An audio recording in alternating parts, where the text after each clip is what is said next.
Why communication is important. Communication is a pivotal component of a child's development, influencing not only their linguistic and cognitive growth, but also their emotional well being and mental health. The manner in which parents or caregivers communicate with their child can shape a child's understanding of themselves, their relationships, and the world around them. So let's go through the impact on emotional well being and mental health. So, self worth and self esteem.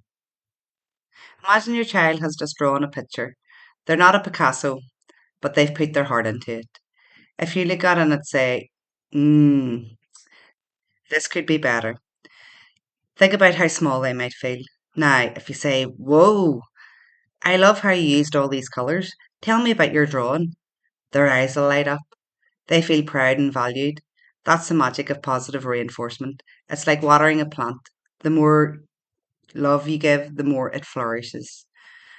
Emotional regulation. Picture a scenario where you're upset about something at work.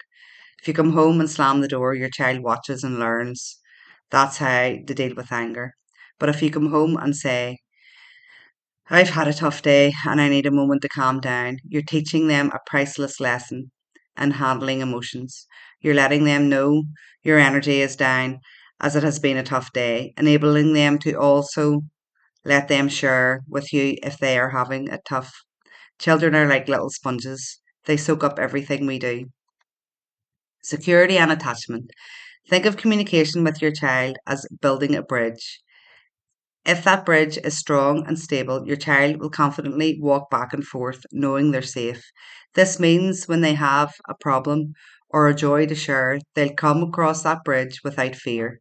This open line makes them feel secure and attached, forming the foundation of their future relationships.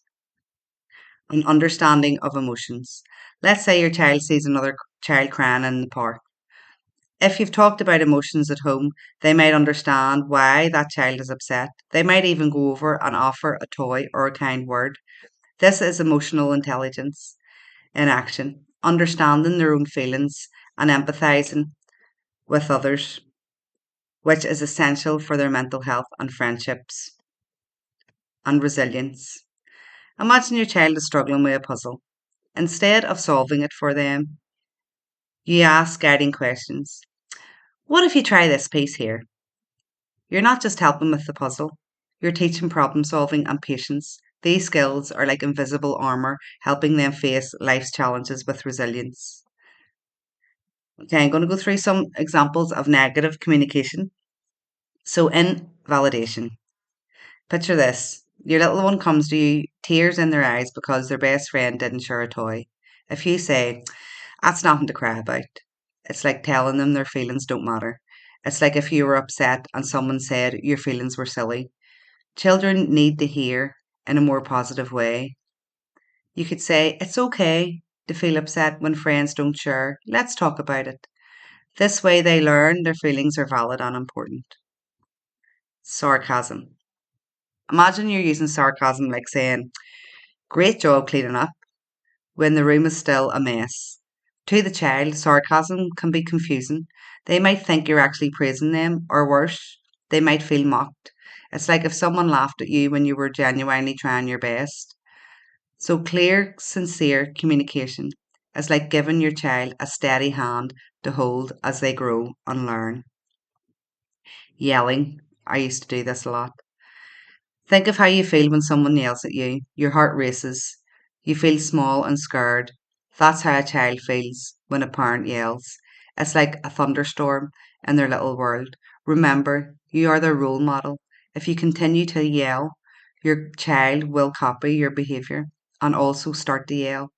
So, speaking calmly, even when you're upset, is like giving them a safe harbor in that storm, teaching them that problems can be solved without fear or intimidation.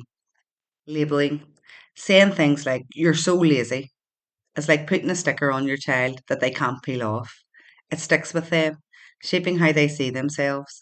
It's like if someone called you a name and you started to believe it was true. So instead, focus on the behaviour, not the child. So say, let's work on cleaning up more quickly instead of labelling them as lazy. This helps them learn and grow without feeling boxed in by a label. And comparison. When you compare your child to others, saying things like, "Why can't you be like your sister?" It's as if you're telling them they're not good enough as they are. It's like being in a race, they can never win. Every child is unique, like a different flower in a garden. They need to feel loved for who they are, not measured against someone else. Celebrate their individuality, and they'll blossom beautifully. In a nutshell, the way we talk to our children shapes their world. Remove any negative language in the way that you may speak to your child and others. Gentle understanding and positive communication is like sunlight and water for a young plant. It helps them grow strong, confident, and secure in the knowledge that they are valued and loved. Okay, positive encouragement communication. Validation. Imagine your child comes home upset because they weren't chosen for the school play, saying, "I see you're upset. Let's talk about why." It's like giving them a warm hug with your words. It's acknowledging their feelings as real and important, just as you would want someone to take your disappointment seriously. Active listening. This is a way when your child is telling you about their day and you really listen. No phone, no interruptions. It's like giving them the spotlight on stage. They feel seen and heard, like their words truly matter. It's the difference between just hearing and truly listening. Look them in the eyes when talking to them. This helps remove distractions for you and them. Descriptive praise. Instead of simply saying, "Good job," if you say, "I noticed how you helped your brother with tidying his toys. That was very kind of you." It's like painting a picture with your words. It shows you're paying attention and you value not just what they do, but how they do it. This kind of praise sticks with them and builds their self esteem. Open ended questions. So, asking questions like, "How did that make you feel?" opens the door to a deeper conversation. It's not a yes or a no question, it's an invitation for your child to share their world with you. It's like asking them to take you on a journey through their day, through their feelings. I'll give you more open ended questions in another section. Problem solving together. Let's say your child's struggling with a game. Instead of just giving them the answer, asking, "What do you think we could do to make it easier?" It's like giving them a puzzle piece and helping them find where it fits. You're guiding them to think critically and become solution seekers.